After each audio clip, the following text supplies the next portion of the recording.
All right, let's dive into a topic that can feel, well, pretty intimidating, but is one of the most powerful ways to build wealth: investing in the stock market. We're going to cut right through all the noise and just break it down step by step. And let's be real for a second. If you've ever felt like investing is just for Wall Street wizards or math geniuses, you are definitely not alone.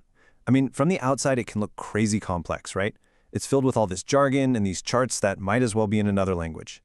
But here's the thing you really need to hear, and this comes straight from the top, the U.S. Securities and Exchange Commission. You don't have to be a genius to invest. Just learn some basics and stick to a plan. So the goal isn't about being the smartest person in the room. It's really about being disciplined. And today, we're going to start building that foundation together. So let's start at the absolute beginning, square one.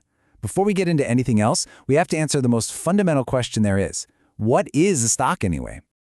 The folks over at FINRA, the Financial Industry Regulatory Authority, define a stock as simply a share of ownership in a company. You'll also hear it called equity.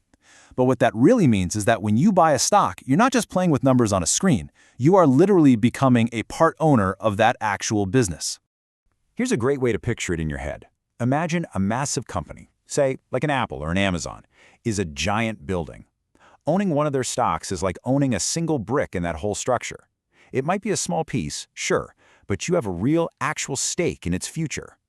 Okay, so you own a brick. That's a cool idea. But let's get to the important part. How does that little brick actually put money in your pocket? I mean, that's the whole point, isn't it? Well, it really comes down to two main ways. First up, you've got capital gains. This is the one everybody thinks of. You buy a share, the company does well, its price goes up, and if you sell it for more than you paid, bam, that's your profit. The second way is through dividends. This is when a profitable company decides to share some of its profits directly with its owners, which is you. Think of it like a cash reward, a little thank you for being an owner. Now, just add one more little layer here. Just like there's more than one kind of coffee, there's more than one flavor of stock. The two main types you're almost always going to hear about are common and preferred stock. So let's just break down the big differences. Common stock, that's what most of us mean when we say we're buying stocks. Its price can swing up and down a lot, which means there's potential for bigger gains, but any dividends aren't guaranteed. On the other hand, you've got preferred stock. It's a bit more stable. Its price doesn't tend to move as much, and it usually pays a fixed, regular dividend. But here's the key thing to remember: priority. If a company ever goes bankrupt, the preferred shareholders get paid back before the common shareholders do. All right, enough theory. Let's get to the exciting part, putting this stuff into practice. How do you go from knowing this to actually doing it? Let's walk through the very first steps to get you started on your way. You know, it really just boils down to this simple three-step process. First, you got to set your goals. What are you saving for? Retirement in 30 years? A down payment on a house in 5? Your goal totally shapes your strategy. Second, you'll need to open a brokerage account. Just think of it as a special bank account designed specifically for buying and selling investments. And third, you choose your investments and put your money to work.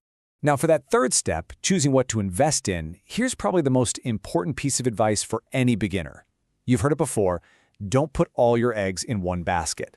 So instead of trying to find that one perfect company, most experts say you should start with diversified funds, things like mutual funds or ETFs. These are basically just baskets that hold hundreds, sometimes even thousands of different stocks all at once.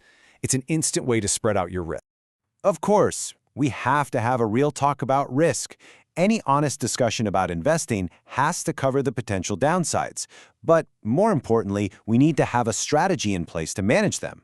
The main risk, the big word you'll always hear, is volatility. But that's just a fancy way of saying a stock's price swings up and down. And yeah, while stocks have a great track record of going up over the long term, in the short term, prices can and absolutely do fall, sometimes by a lot. And that's just a normal part of how the market works. So how do you handle that volatility, especially when you're just starting out? Well, this advice from The Motley Fool is absolute gold.